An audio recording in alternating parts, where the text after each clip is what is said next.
ਜਾਖੜ ਸਾਹਿਬ ਕਹਿੰਦੇ ਮੁੱਖ ਮੰਤਰੀ ਮਾਨ ਸਾਹਿਬ ਦੇ ਨਾਲ ਖਤੋ ਖਤਾਬਤ ਹੋ ਰਹੇ ਨੇ।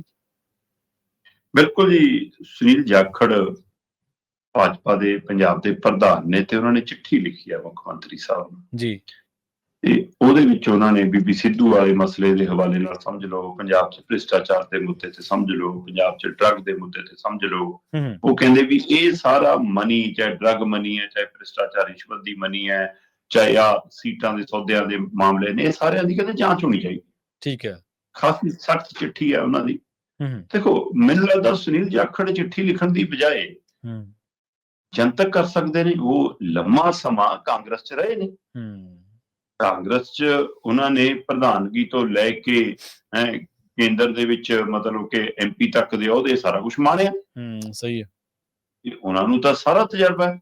ਤੇ ਇਸੇ ਤਰ੍ਹਾਂ ਮਤਲਬ ਸੁਖਜਿੰਦਰ ਰੰਧਾਵਾ ਨਵਜੋਤ ਸਿੱਧੂ ਨੂੰ ਪੁੱਛ ਰਹੇ ਸੀ ਕਿ ਭਾਈ ਜੇ ਮੁੱਖ ਮੰਤਰੀ ਦੀ ਕੁਰਸੀ ਲਈ 500 ਕਰੋੜ ਲੱਗਦਾ ਹੈ ਤਾਂ MLA ਦੀ ਟਿਕਟ ਲਈ ਵੀ ਕੁਝ ਲੱਗਦਾ ਹੋਊਗਾ। ਫਿਰ ਉਹ ਕਹਿੰਦੇ ਕਿ ਮੰਤਰੀ ਦੀ ਕੁਰਸੀ ਲਈ ਵੀ ਕੁਝ ਲੱਗਦਾ ਹੋਊਗਾ, ਪੰਜਾਬ ਕਾਂਗਰਸ ਦੀ ਪ੍ਰਧਾਨਗੀ ਲਈ ਵੀ ਕੁਝ ਲੱਗਿਆ ਹੋਊਗਾ, ਤੁਹਾਡਾ ਉਹੀ ਦੱਸ ਦਿਓ ਕੀ ਲੱਗਿਆ ਸੀ। ਸਹੀ। ਤੇ ਉਸੇ ਤਰ੍ਹਾਂ ਮਤਲਬ ਕਿ ਸੁਨੀਲ ਜਾਖੜ ਨੇ, ਉਹਨਾਂ ਨੇ ਵੱਖ-ਵੱਖ ਉਹਦੇ ਮਾਣੇ ਨੇ, ਉਹਨਾਂ ਦੇ ਪਿਤਾ ਨੇ ਵੱਡੇ ਉਹਦੇ ਮਾਣੇ ਨੇ ਕਾਂਗਰਸ। ਫਿਰ ਉਹਨਾਂ ਨੂੰ ਇਹ ਰਾਜ ਖੋਲ ਦੇਣੇ ਚਾਹੀਦੇ ਨੇ। ਜਾਂਚ ਜੂੰਚ ਦੀ ਗੱਲ ਤਾਂ ਦੂਰ ਰਹੀ, ਉਹਨਾਂ ਨੂੰ ਦੱਸ ਦੇਣਾ ਚਾਹੀਦਾ। ਤੇ ਅੱਜ ਕੱਲ ਉਹ ਭਾਜਪਾ 'ਚ ਨੇ, ਭਾਜਪਾ 'ਚ ਕੀ ਲੱਗਦਾ ਕੀ ਨਹੀਂ ਉਹ ਵੀ ਦੱਸਣਾ ਚਾਹੀਦਾ ਉਹਨਾਂ ਨੂੰ। ਪਰ ਉਹਨਾਂ ਨੇ ਆਪ ਬੋਲਣ ਦੀ ਬਜਾਏ ਸਾਰੇ ਸਵਾਲ ਮੁੱਖ ਮੰਤਰੀ ਭਗਵੰਤ ਮਾਨ ਨੂੰ ਚਿੱਠੀ ਰਾਹੀਂ ਕੀਤੇ। ਆਪਾਂ ਜਿਵੇਂ ਗੱਲ ਕਰਦੇ ਹਾਂ ਕਿ ਸਾਰੀਆਂ ਪਾਰਟੀਆਂ 'ਚ ਚੱਲਦਾ ਤਾਂ ਹੈ, ਕੋਈ ਪਾਰਟੀ ਫੰਡ ਦੇ ਨਾਂ ਤੇ, ਕੋਈ ਸੇਵਾ ਦੇ ਨਾਂ ਤੇ, ਕੋਈ ਸਮਾਗਮ ਦੇ ਨਾਂ ਤੇ, ਹੈ ਨਾ।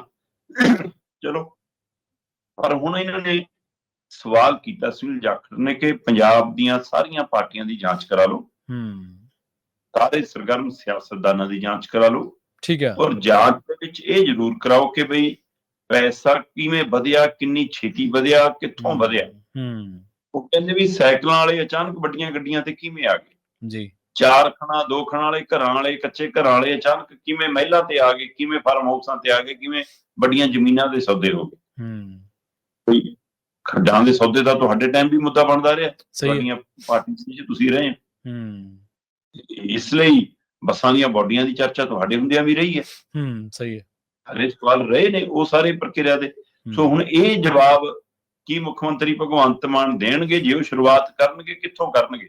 ਵਿਰੋਧੀ ਦਲ ਤੋਂ, ਸਾਰੀਆਂ ਵਿਰੋਧੀਆਂ ਤੋਂ, ਜਾਂ ਆਪਣੇ ਘਰੋਂ ਵੀ ਕਰਨੀਆਂ? ਸਹੀ ਗੱਲ।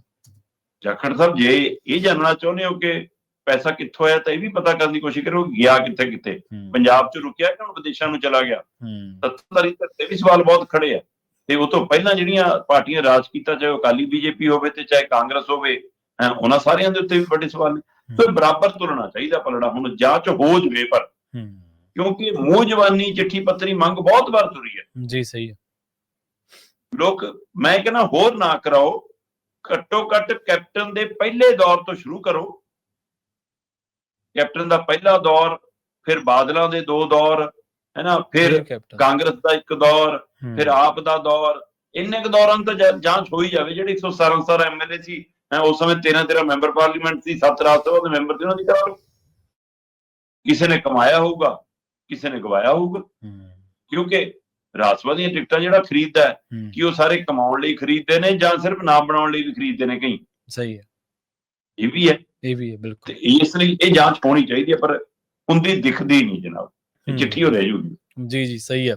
ਤੇ ਦੂਜੀ ਗੱਲ ਇਹ ਵੀ ਹੈ ਨਾ, ਜਾਖੜ ਸਾਹਿਬ ਨੂੰ ਇਹ ਵੀ ਥੋੜਾ ਦੱਸ ਦੇਣਾ ਚਾਹੀਦਾ ਲੋਕਾਂ ਨੂੰ ਵੀ ਜਿਹੜੇ ਤੁਸੀਂ ਲੀਡਰ ਲਾਏ ਆ ਵੱਖ-ਵੱਖ ਰਾਜਾਂ ਦੇ ਵਿੱਚ, ਵੱਖ-ਵੱਖ ਪਾਰਟੀਆਂ ਦੇ, ਉਹਨਾਂ ਲੀਡਰਾਂ ਦੀਆਂ ਜਾਂਚਾਂ ਕਿਉਂ ਨਹੀਂ ਚੱਲੀਆਂ? ਕਿਉਂ ਉਹਨਾਂ ਦੇ 23-24 ਲੀਡਰ ਲਾਏ ਇਹਨਾਂ ਨੇ ਤੇ ਵਿੱਚੋਂ 22-23 ਦੇ ਤਾਂ ਕੇਸ ਹੀ ਖਤਮ ਹੋ ਗਏ, ਉੱਥੇ ਹੀ ਸਟਾਪ ਲੱਗ ਗਿਆ।